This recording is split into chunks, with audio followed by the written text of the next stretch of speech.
ओम नमः शिवाय। शिव भक्तों, आप सभी का स्वागत है श्री शिव महापुराण के इस पावन पाठ में। हम पढ़ रहे हैं रुद्र संहिता। ये आधारित है गीता प्रेस गोरखपुर की दिव्य प्रस्तुति पर। आज का अध्याय है भगवान शिव की श्रेष्ठता तथा उनके पूजन की अनिवार्य आवश्यकता का प्रतिपादन। नारद जी बोले, ब्राह्मण प्रजापते, आप धन्य हैं, क्योंकि आपकी बुद्धि भगवान शिव में लगी हुई है। विधे, आप पुनः इसी विषय का सम्यक प्रकार से विस्तार पूर्वक वर्णन कीजिए। ब्रह्मा जी ने कहा, तात, एक समय की बात है, मैं सब ओर से ऋषियों तथा देवताओं को बुलाकर उन सबको क्षीर सागर के तट पर ले गया, जहाँ सबका हित करने वाले भगवान विष्णु निवास करते हैं। वहाँ देवताओं के पूछने पर भगवान विष्णु ने सबके लिए शिव पूजन की ही श्रेष्ठता बतलाकर यह कहा कि एक मुहूर्त या एक क्षण भी जो शिव का पूजन नहीं किया जाता वही हानि है, वही महान छिद्र है, वही अंधापन है और वही मूर्खता है। जो भगवान शिव की भक्ति में तत्पर है, जो मन से उन्हीं को प्रणाम तथा उन्हीं का चिंतन करते हैं, वे कभी दुख के भागी नहीं होते। जो महान सौभाग्यशाली पुरुष, मनोहर भवन, सुंदर आभूषणों से विभूषित स्त्रियां, जितने से मन को संतोष हो उतना धन, पुत्र पौत्र आदि संतति, आरोग्य, सुंदर शरीर, अलौकिक प्रतिष्ठा, स्वर्गीय सुख, अंत में मोक्ष रूपी फल अथवा परमेश्वर शिव की भक्ति चाहते हैं, वे पूर्व जन्मों के महान पुण्य से भगवान सदाशिव की पूजा अर्चा में प्रवृत्त होते हैं। जो पुरुष नित्य भक्ति परायण हो, शिवलिंग की पूजा करता है, उसको सफल सिद्धि प्राप्त होती है तथा वह पापों के चक्कर में नहीं पड़ता। भगवान के इस प्रकार उपदेश देने पर देवताओं ने उन श्री हरि को प्रणाम किया तथा मनुष्यों की समस्त कामनाओं की पूर्ति के लिए उनसे शिवलिंग देने की प्रार्थना की। मुनि श्रेष्ठ, उस प्रार्थना को सुनकर जीवों के उद्धार में तत्पर रहने वाले भगवान विष्णु ने विश्वकर्मा को बुलाकर कहा, विश्वकर्मन, तुम मेरी आज्ञा से संपूर्ण देवताओं को सुंदर शिवलिंग का निर्माण करके दो। तब विश्वकर्मा ने मेरी और श्री हरि की आज्ञा के अनुसार उन देवताओं को उनके अधिकार के अनुसार शिवलिंग बना कर दिए। मुनिश्रेष्ठ नारद, किस देवता को कौन सा शिवलिंग प्राप्त हुआ, इसका वर्णन आज मैं कर रहा हूँ, उसे सुनो। इंद्र पद्म रागमणि के बने हुए शिवलिंग की और कुबेर सुवर्ण में लिंग की पूजा करते हैं। धर्म पीतमणि में लिंग की पूजा तथा वरुण श्याम वर्ण के शिवलिंग की पूजा करते हैं। भगवान विष्णु इंद्रनील में तथा ब्रह्मा हेमय लिंग की पूजन करते हैं।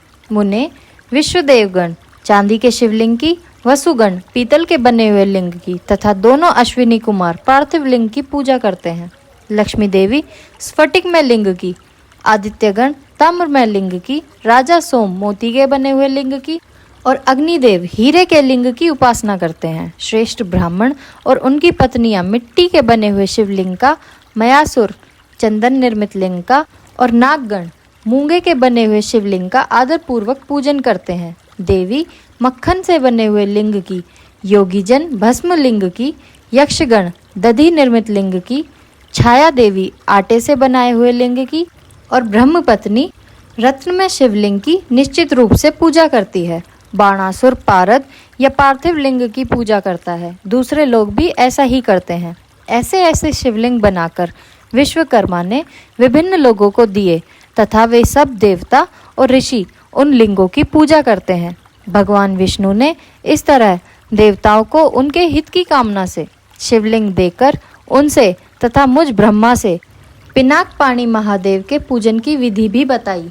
पूजन विधि संबंधी उनके वचनों को सुनकर देव शिरोमणियों सहित मैं ब्रह्मा हृदय में हर्ष लिए अपने धाम में आ गया। मुने, वहां आकर मैंने समस्त देवताओं और ऋषियों को शिव पूजा की उत्तम विधि बताई, जो संपूर्ण अभीष्ट वस्तुओं को देने वाली है। उस समय मुझ ब्रह्मा ने कहा, देवताओं सहित समस्त ऋषियों, तुम प्रेम परायण होकर सुनो। मैं प्रसन्नता पूर्वक तुमसे शिव पूजन की उस विधि का वर्णन करता हूँ जो भोग और मोक्ष देने वाली है। देवताओं और मुनीश्वरों, समस्त जंतुओं में मनुष्य जन्म प्राप्त करना प्रायः दुर्लभ है। उनमें भी उत्तम कुल में जन्म हो तो और भी दुर्लभ है। उत्तम कुल में भी आचारवान ब्राह्मणों के यहाँ उत्पन्न होना उत्तम पुण्य से ही संभव है। यदि वैसा जन्म सुलभ हो जाए तो भगवान शिव के संतोष के लिए उस उत्तम कर्म का अनुष्ठान करें। जो अपने वर्ण और आश्रम के लिए शास्त्रों द्वारा प्रतिपादित है। जिस जाति के लिए जो कर्म बताया गया है उसका उल्लंघन ना करें। जितनी संपत्ति हो उसके अनुसार ही दान करें। कर्म में सहस्त्रों यज्ञों से तपोयज्ञ बढ़कर है। सहस्त्रों तपोयज्ञों से जप यज्ञ का महत्व अधिक है। ध्यान यज्ञ से बढ़कर कोई वस्तु नहीं है। ध्यान ज्ञान का साधन है, क्योंकि योगी ध्यान के द्वारा अपने इष्ट देव समरथ शिव का साक्षात्कार करता है। ध्यान यज्ञ में तत्पर रहने वाले उपासक के लिए भगवान शिव सदा ही सन्निहित होते हैं। जो विज्ञान से संपन्न है उन पुरुषों की शुद्धि के लिए किसी प्रायश्चित आदि की आवश्यकता नहीं है। मनुष्य को जब तक ज्ञान की प्राप्ति ना हो तब तक वह विश्वास दिलाने के लिए कर्म से ही भगवान शिव की आराधना करे। जगत के लोगों को एक ही परमात्मा अनेक रूपों में अभिव्यक्त हो रहा है। एकमात्र भगवान सूर्य एक स्थान में रहकर भी जलाशय आदि विभिन्न वस्तुओं में अनेक से दिखते हैं। देवताओं संसार में जो जो सत या असत वस्तु देखी या सुनी जाती हैं वह सब पर ब्रह्म शिव रूप ही हैं, ऐसा समझो। जब तक तत्व ज्ञान ना हो जाए तब तक प्रतिमा की पूजा आवश्यक है। ज्ञान के अभाव में भी जो प्रतिमा पूजा की अवहेलना करता है उसका पतन निश्चित है। इसलिए ब्राह्मणों, यह यथार्थ बात सुनो। अपनी जाति के लिए जो कर्म बताया गया है उसका प्रयत्न पूर्वक पालन करना चाहिए। जहाँ जहाँ यथोवत भक्ति हो उस आराध्य देव का पूजन आदि अवश्य करना चाहिए, क्योंकि पूजन और दान आदि के बिना पातक दूर नहीं होते। जैसे मैले कपड़े में रंग बहुत अच्छा नहीं चढ़ता है, किंतु जब उसको धोकर स्वच्छ कर लिया जाता है तब उस पर सब रंग अच्छी तरह चढ़ जाते हैं। उसी प्रकार देवताओं की भलीभांति पूजा से जब त्रिविध शरीर पूर्णतया निर्मल हो जाता है तभी उस पर ज्ञान का रंग चढ़ता है और तभी विज्ञान का प्रकाट्य होता है। जब विज्ञान हो जाता है तब भेदभाव की निवृत्ति हो जाती है। भेदभाव की संपूर्णतया निवृत्ति हो जाने पर द्वंद्व दुख दूर हो जाते हैं और द्वंद्व दुख से रहित पुरुष शिव रूप हो जाता है।